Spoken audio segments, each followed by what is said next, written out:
Welcome to the Saybrook Library tutorial, Access Library Content from the Web. My name is Laura Rice. I'm the Library Director here at Saybrook University. The best place to start your search at the graduate level is in a library database, or in OneSearch, our search tool that looks through most of our library databases. Our collections offer millions of high-quality items that you would normally have to pay for. But part of the cost of your tuition is to make access to this content available to you. Our databases include reputable vendors such as ProQuest, EBSCOhost, Sage, and many, many more. There are many advantages to library databases. You can retrieve scholarly articles from peer-reviewed journals.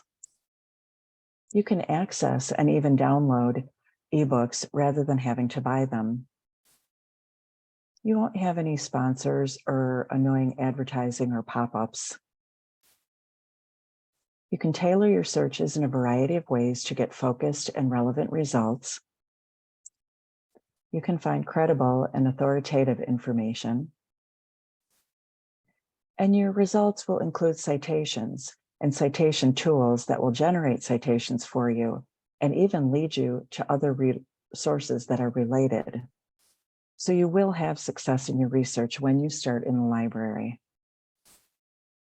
But let's face it, many people are accustomed to searching on the internet in Google, Bing, or other kinds of search engines.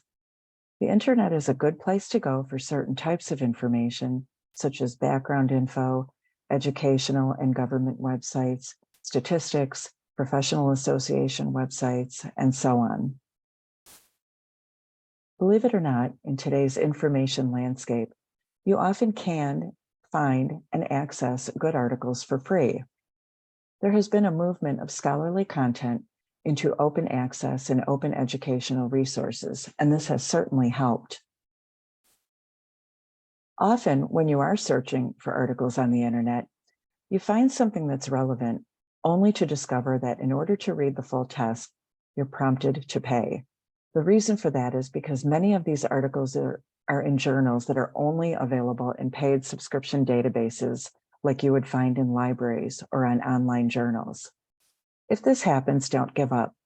The Saybrook Library may have the article, or we may be able to help you get it fairly quickly. Here's the secret. Even librarians search for and find good information on the internet. Let's look at a couple of ways to make this type of searching more productive. One way is to configure your Google Scholar settings to sync with our collections. Go to scholar.google.com. From the Google Scholar homepage, you're going to click the hamburger menu in the upper left corner. It's the three little lines up in the upper corner. Go ahead and click that, and then click the settings menu option. The settings menu is going to open. Now you're going to click library links. You will see a search box come up. You start to type in TCS. TCS is the name of our consortium that we share our library resources with. Whenever you are prompted for an institution or a school name on the internet, use TCS or TCS Education System, not Saybrook. Now hit your magnifying glass. You should see TCS Education System, view it at TCS ES Library show up.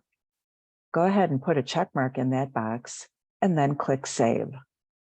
Once you save, you will remain connected to our library in your Google Scholar settings.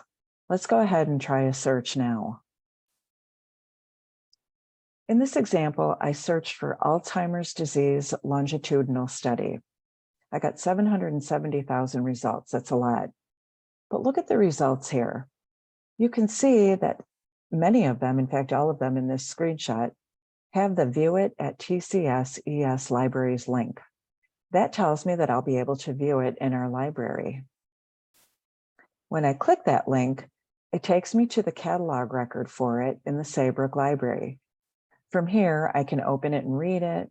I can save it to RefWorks, I can download, cite it, whatever whatever my options I can do once I'm in our library account. So make sure that you too go ahead and sync your Google Scholar with our library. There is more information on the library website and a guide to help you walk through these steps. Have you ever heard of LibKey Nomad? LibKey Nomad is another very useful tool. It's a browser extension and it's going to be a game changer for you. It'll help you get to articles faster and it'll help you avoid paywalls. I recommend that you go to the instructional guides section on the library website.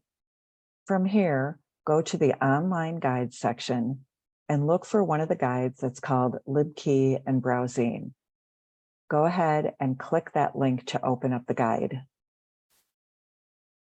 When the guide is open, scroll down to the LibKey Nomad section. You'll see an explanation of LibKey Nomad and a link to the installer. Go ahead and click that link. It's going to take you to Third Iron's page. Third Iron is the software company that created LibKey Nomad.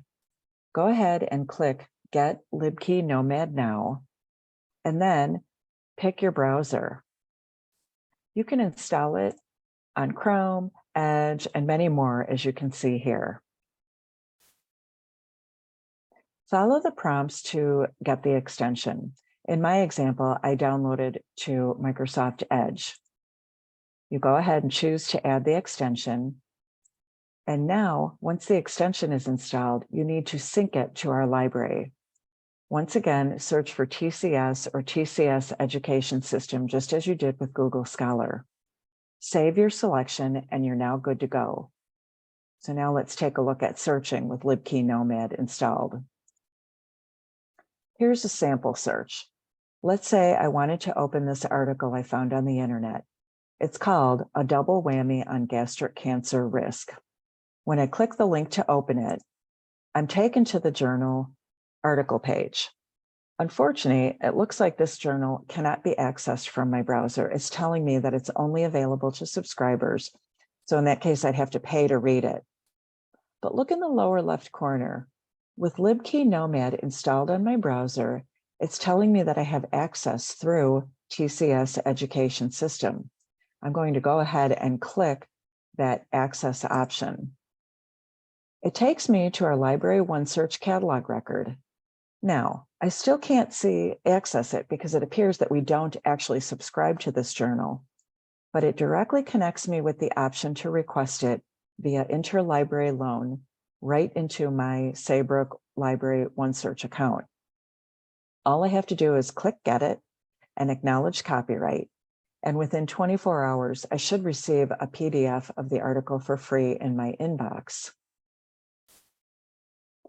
Here's another example, but this time I'm going to connect to the article in our library. I want to read this article I found on the internet, Psychiatric Care of the Older Adult, an Overview. It takes me to the article. Look at my LibKey Nomad button in the lower left corner now. It's telling me that it's provided by TCS Education Systems. That means that we do have this one in the library. It also provides a little access link, which I can click. I'm immediately sent to our Elsevier database where I can access this article for free. This article is from Clinical Key. It's an Elsevier database. We obviously subscribe to this journal. So now I can read it, I can save it, I can do whatever. So these examples show how easy it is to access a subscription article or at least request it through our interlibrary loan borrowing service. Similar to LibKey Nomad, Unpaywall is a browser extension that you can use with your browser. Unpaywall is a service that harvests open access content from over 50,000 publishers and repositories. In a nutshell, it tells you whether an article you encounter on the web is open access, free, and legal. Once you download the extension to your browser, you'll see a little padlock symbol on the right side of your screen. If it's gray and locked, it's not free. If it's green and unlocked, you can click it and open it to read it. I recommend that you go ahead to the unpaywall.org website and just go ahead. It's very easy. Follow the prompts to get the download extension. In this brief video tutorial, I have introduced you to a few tools you can use to help your internet searching connect you to subscription content or high quality open access content. You can find this information in more detail on the library website. If you need further assistance or have any questions, please do not hesitate to email us at library@saybrook.edu. Thank you for watching.